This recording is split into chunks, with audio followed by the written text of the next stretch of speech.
Welcome back to the Wellbeing Podcast. You know how much we love to learn around here, and Oh, absolutely. we're always looking for ways to, level up our thinking Mhm. and just be, better, Mhm. sharper, more informed people. Totally. So today we're doing a deep dive into the fascinating world of learning how to learn. Okay. I mean, think about it. Yeah. We spend years and years in school, Right.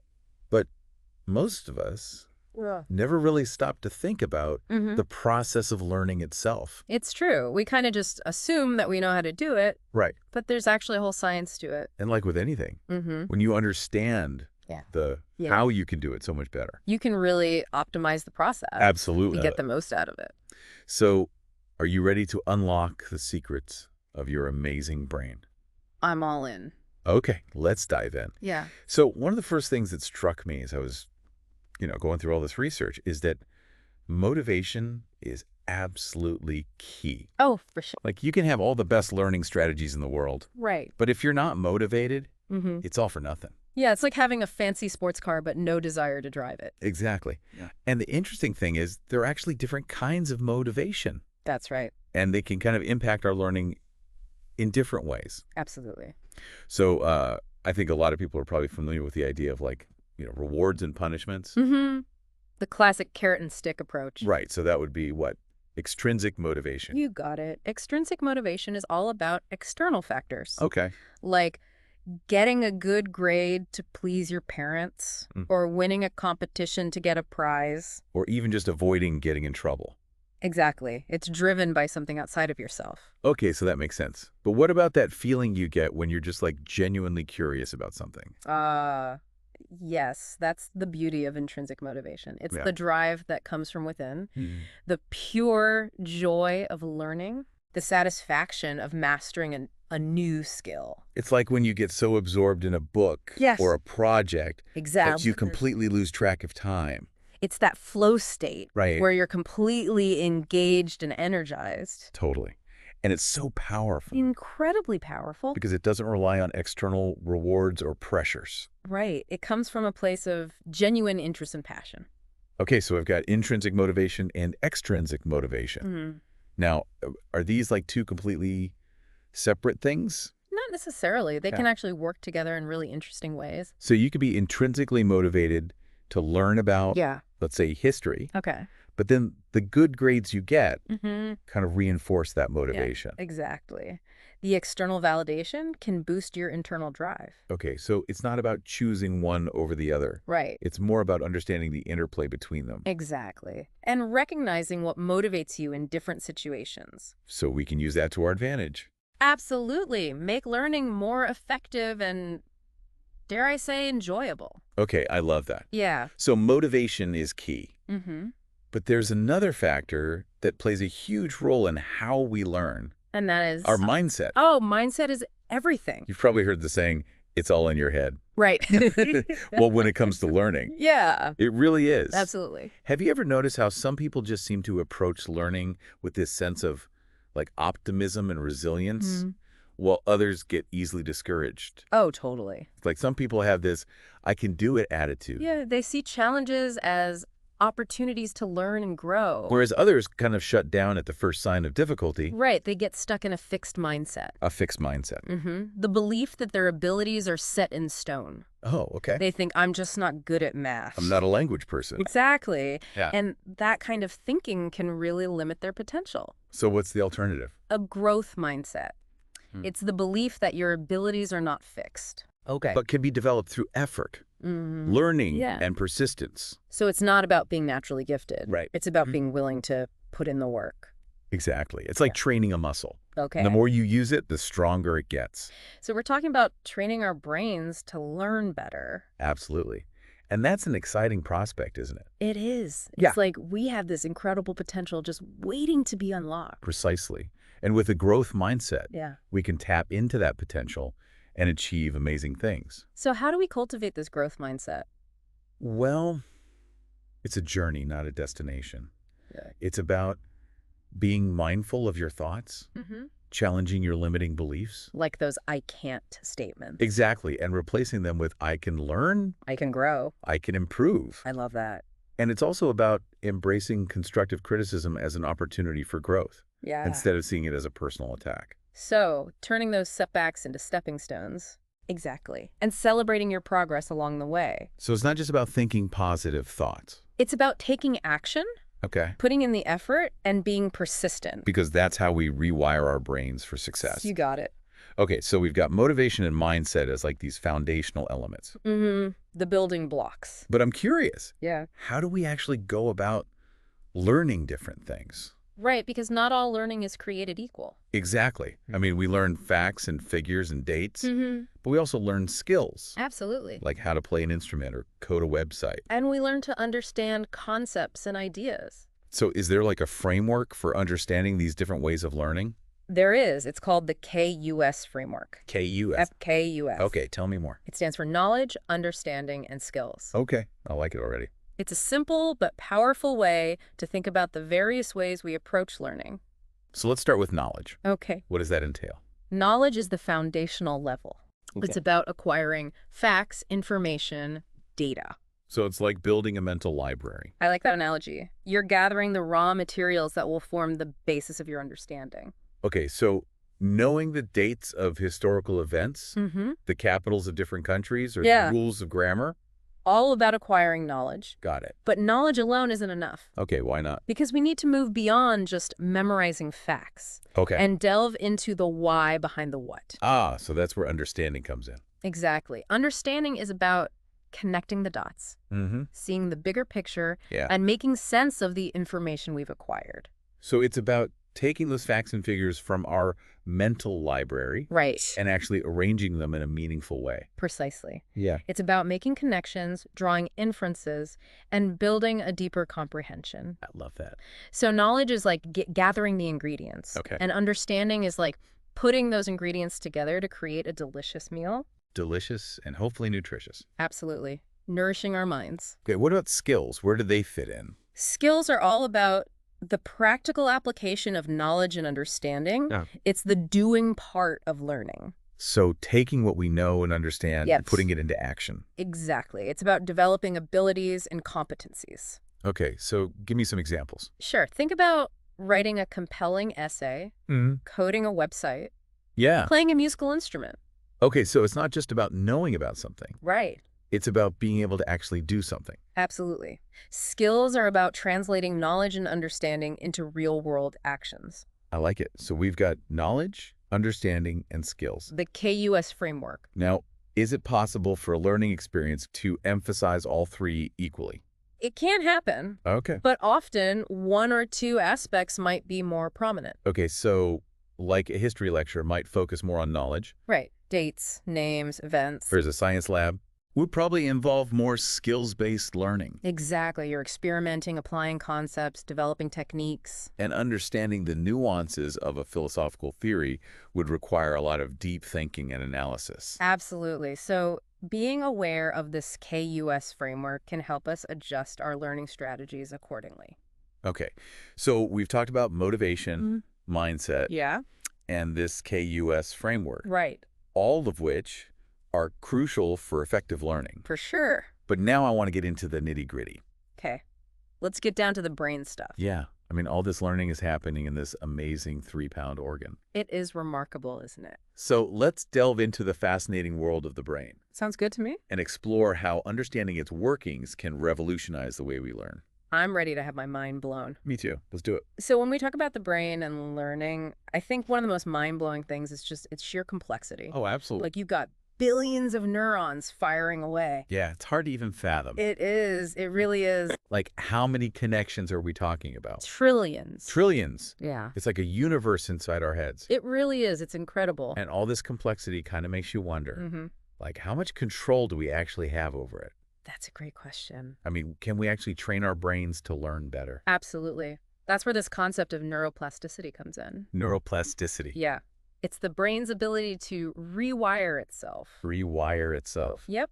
Throughout our lives based on our experiences and learning. So it's not like this fixed static organ. No, not at all. It's constantly changing and adapting. Exactly. Every time you learn something new, Mm-hmm. make a decision, Yeah. have a new experience. Your brain is literally changing. It is. New connections are forming. Wow. Existing connections are strengthening. So we're not just acquiring information. Right. We're physically altering our brains. Absolutely. And that's why it's so important to feed our brains with the right kind of input. Okay, what do you mean by that? Just like our bodies need nutritious food to thrive, our brains need stimulating experiences to grow and develop. So we're not just talking about studying and reading. Right. It's bigger than that. It's about exposing ourselves to new things. Exactly. Trying new activities, Yeah.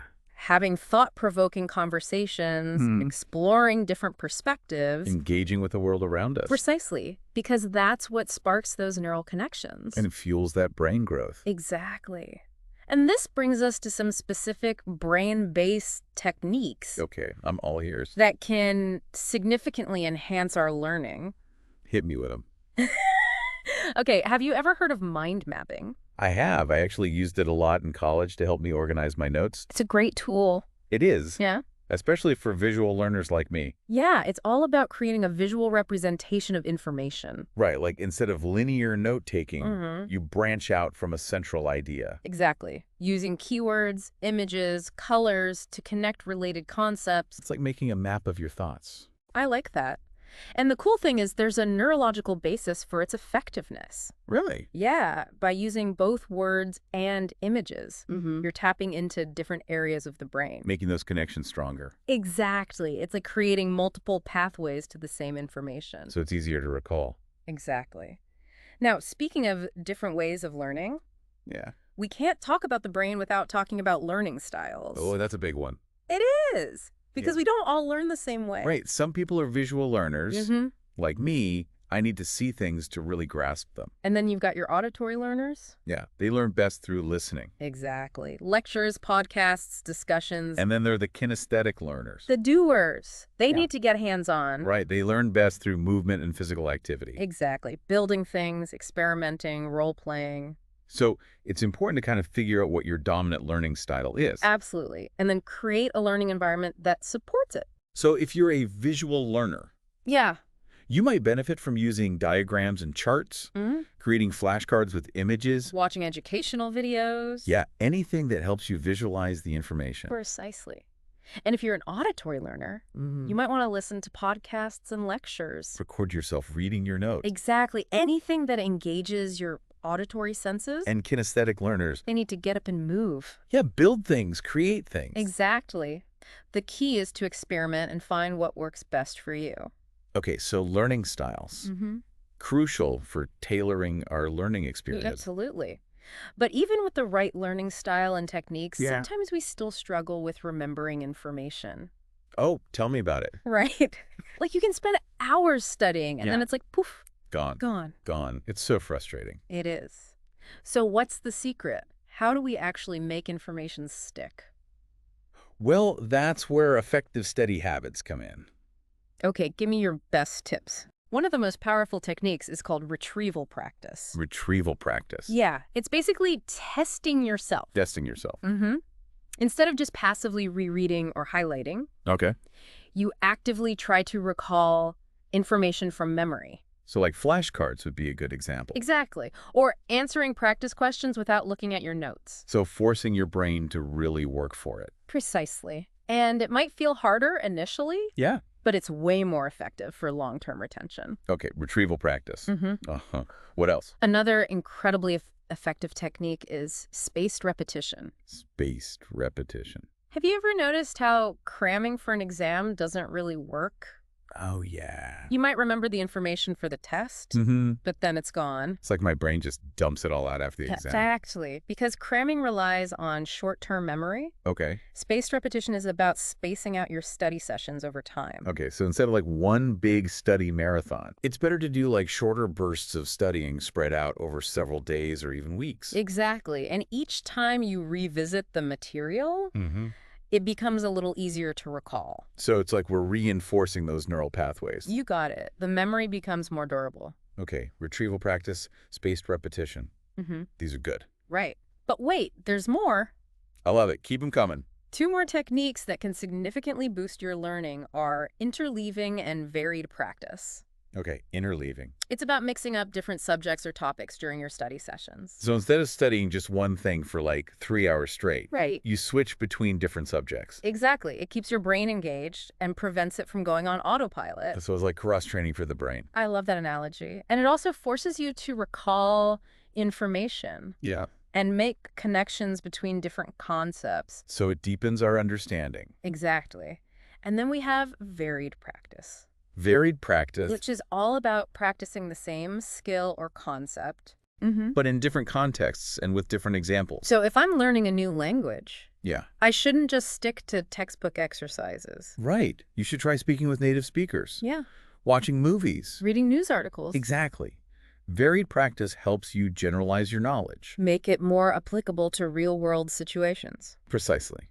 Because learning isn't just about memorizing facts. It's about being able to use what we've learned in different ways. Absolutely. So we've covered some powerful individual learning techniques, but what about learning in groups? Group projects. They Yeah. can be a mixed bag. They can. I mean, sometimes they're great, Yeah. but other times, Let's just say they don't always go smoothly. right. Like when you end up doing all the work. Oh, yeah, the unequal workload distribution problem. It's the worst. So, any tips for making group learning more effective?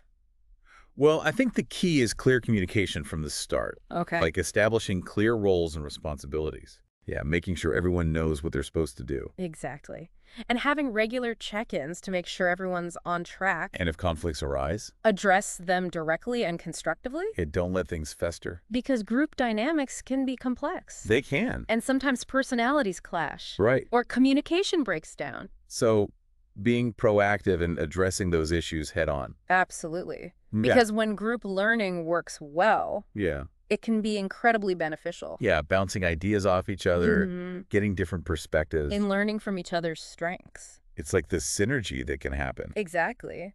But it requires effort and mindfulness to make it work. Okay, so group learning, another piece of the learning puzzle. It is. Now, let's shift gears a bit Okay. and explore another fascinating aspect of learning. I'm intrigued. What is it? It's the different learning systems that are at play when we acquire knowledge and skills. Learning systems. Yeah. Our brains are amazing. They are. And it turns out Mm-hmm. we have different systems that handle different types of learning. Okay, I'm already fascinated. Tell me more. One key distinction is between the declarative learning system Declare and the procedural learning system. procedural. Yep. Okay, break it down for me. All right, so think of declarative learning Mm-hmm. as the system we use for conscious, explicit knowledge. Conscious, explicit knowledge. Facts, information, concepts. Okay. It's the kind of learning that we can easily articulate and explain. So like knowing the capital of France. Exactly. Or the rules of grammar. Okay, so it's like the knowledge we can consciously access. Right. And retrieve from our mental library. Okay, got it. Now, procedural learning Mm-hmm. is largely unconscious and practice-based. Unconscious and practice-based. It's the system we use for skills and habits. Ah, okay, so like riding a bike Yes, or playing a musical instrument. or typing without looking at the keys. Exactly. You can't really explain how you do it, Right, but your body just knows. that's muscle memory. Exactly. Procedural learning is all about repetition, Mm-hmm. muscle memory, Yeah. developing automatic responses. So it's like we have these two distinct systems working together. We do. One for conscious knowledge Mm-hmm. and one for unconscious skills. And recognizing these systems can help us tailor our learning approaches. Absolutely. So if you're trying to learn a new skill, Yeah. like playing tennis or coding, Okay. you'll need to engage your procedural learning system. Through lots of practice. Exactly. Repetition, feedback, and more repetition. Whereas if you're trying to understand a complex theory or concept, you'll need to activate your declarative learning system. Right, by reading, discussing, and analyzing the information. Okay, that makes sense. And while these systems are distinct, Mm-hmm. they can also influence each other. So they're not completely separate. No, they work together in fascinating ways. Okay, I'm curious how so. Well, for example, Yeah. practicing a mathematical formula, Mm-hmm. which is procedural, can actually solidify your understanding of the underlying concepts. Ah, which is declarative. Exactly. So the two systems kind of feed into each other. Okay, so it's not about choosing one system over the other. Right. It's about understanding how they work together. Exactly. And using the right approach for the specific learning goal. Okay, I'm starting to see the bigger picture here. I'm glad. Yeah. Now, this brings us to an interesting observation about educators themselves. Oh, okay. Tell me more. Just like learners have different styles, Mm-hmm. educators also have different approaches. Based on their own understanding of the world. Exactly. Some educators are driven by reason. Reason. They value logic, analysis, Okay. the pursuit of knowledge for its own sake. So it's like the classic scholar. Precisely. While others are guided by experience, The- they believe in learning by doing experimenting, Sure. applying knowledge in real-world contexts. So more of a hands-on approach. Exactly. And both approaches have their value. Right, it's like two sides of the same coin. Absolutely. And the ideal learning environment Yeah. incorporates a balanced approach. So it's like recognizing the different intelligences and learning styles in students. Mm-hmm. We need to value and leverage the diversity of approaches. Absolutely, both in learners and in educators. Because ultimately, Yeah. it's about creating a culture of learning Right. that embraces different perspectives, encourages experimentation. And empowers individuals to find their own paths to understanding. I love that. It's about making learning a lifelong journey. And a joyful one. Absolutely. Wow, I feel like my brain is doing bicep curls after all that. I know, right? It's a lot to take in, It is. It really is. but in a good way. Oh, absolutely. It's like we've been given this amazing toolkit for learning. Yeah, and now we just need to learn how to use it. Exactly. So let's do a quick recap for our listeners just to kind of solidify everything. Sounds good to me. Okay, so first things first, motivation is key. Couldn't agree more. We've got intrinsic motivation The joy of learning for its own sake, and extrinsic motivation. driven by external rewards or pressures, And it's not about choosing one over the other. right? It's about understanding how they work together. And figuring out what motivates you personally. Exactly. Yeah. Then we talked about the power of mindset. Oh, mindset is everything. Like, are you approaching learning with a growth mindset? Believing that your abilities can be developed, Or are you stuck in a fixed mindset? thinking that your abilities are set in stone. And we all know which one is going to lead to more success. Growth mindset all the way. Growth mindset for the win. Yeah. Then there's the KUS framework. Knowledge, understanding, skills. Such a helpful way to break down the different ways we learn. Absolutely. And understanding that different learning experiences might emphasize different aspects of the KUS framework can really help you tailor your approach. Right, like a history lecture might focus more on knowledge. While a science lab might be more about skills. And a philosophy seminar might really challenge your understanding. Exactly. So being aware of this framework can help you be more strategic with your learning. And then, of course, there's the brain itself. The most amazing organ. It's incredible to think that it's constantly rewiring itself Neuroplasticity. based on our experiences and learning. It's mind-blowing. So we need to feed our brains with the right kind of input. Stimulating experiences, new challenges, diverse perspectives. And we can use techniques like mind mapping to make information more memorable. Creating those visual connections. And it's also important to understand our own learning style. Visual, auditory, kinesthetic. So we can create a learning environment that works for us.